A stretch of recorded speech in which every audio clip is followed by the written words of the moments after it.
তো hello' friend, তো আপোনালোকৰ NIOS কেণ্ডিডেটবিলাকৰ বাবে আজি এটা গুৰুত্বপূৰ্ণ খবৰ আহিলে। তো আপোনালোকে ইয়াতে নিশ্চয় দেখা পাইছে 25/9/2025। তো নোটিছখনত কি লিখিছে বা কি আছে মই আপোনালোকক পঢ়ি বা শুনাইছোঁ।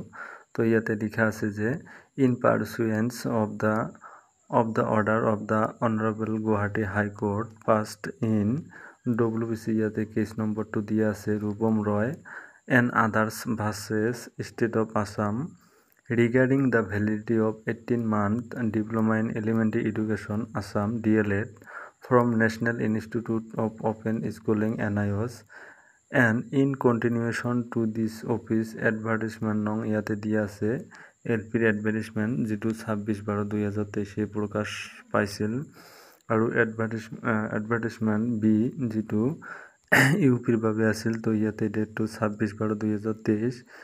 তো তাৰ পিছতে দি আছে this is for information of all the candidates who have submitted their document of DLED from NIOS that they need to submit the UDAS code as well as the name of the working school as on 10/8/2017 বা তাৰ আগত যদি আপোনালোকে যিখন স্কুলত কাম কৰিছিল সেই স্কুলখনৰ নাম আৰু ইউডাছ কোডটো আপোনালোকে ফিল আপ কৰিব লাগিব।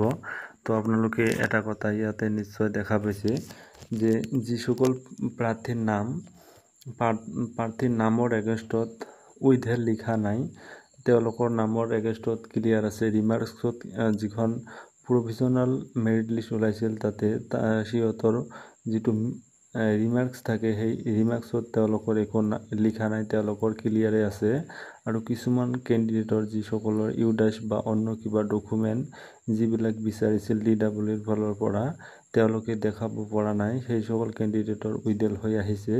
তো ইয়াতে কিন্তু কথাটো লিখা আছে, আপোনালোকে নিশ্চয় এবাৰ এই লাইনটোত মন কৰিব যে হু have submitted their document of DLED from NIOS that they need to submit the UDAS code as well as the name of the working school as on 10/8/2017। তো আপোনালোকে নিশ্চয় ইয়াতে দেখা পাইছে যিসকলৰ উইথহেল্ড আছে তেওঁলোকৰো ভৰাব লাগিব আৰু যিসকলৰ উইথহেল্ড নাই তেওঁলোকৰো ভৰাব লাগিব। তো আপোনালোকে নিশ্চয় নোটিছখন ভালকৈ পঢ়িব, বুজাৰ পিছত আপোনালোকে ফিল আপ কৰিব। যিটো ৰিকুৱেৰ্ড ডকুমেণ্ট লাগে সেই ৰিকুৱেৰ্ড ডকুমেণ্ট আপোনালোকে ফিল আপ কৰিব লাগিব। তাৰপিছতে আপোনালোকক ইয়াত নিচৰ পেৰাটো আপোনালোকে পঢ়ক। The concern candidates should visit the official website of DEE Assam ইয়াতে অফিচিয়েল ছাইটটো দিয়া আছে DEEAssam.gov.in portal recruitment and submit the required. ইয়াতে আপোনালোকে যি ডকুমেণ্ট লাগে ইয়াতে ৰিকুৱেৰ্ড ডকুমেণ্ট আপোনালোকৰ পৰা বিচৰা হৈছে। Information from the midnight. তো আপোনালোকে নিশ্চয় দেখা পাইছে ইয়াতে আজি অৰ্থাৎ আজি মিডনাইটৰ পৰা 25/9/2025 টু মিডনাইট অফ 26/9/2025 আজি আৰু কালি ৰাতিৰ ভিতৰত আপোনালোকৰ এই ৰিকুৱেৰ্ড ডকুমেণ্ট আপোনালোকৰ যি তথ্য ইন ছাৰ্ভিচৰ যি প্ৰুফ আছে আপোনালোকৰ হাতত সেই ইন ছাৰ্ভিচৰ প্ৰুফ আপোনালোকে অফিচিয়েল ছাইটত গৈ দিব লাগিব। আৰু অন্যথা ইয়াতে ফেল লিখিছে, আপোনালোকে নিশ্চয় দেখা পাইছে নোটিছখন। আৰু এইখন এখন অফিচিয়েল নোটিছ হয়, এইখন একো ফেক নহয়।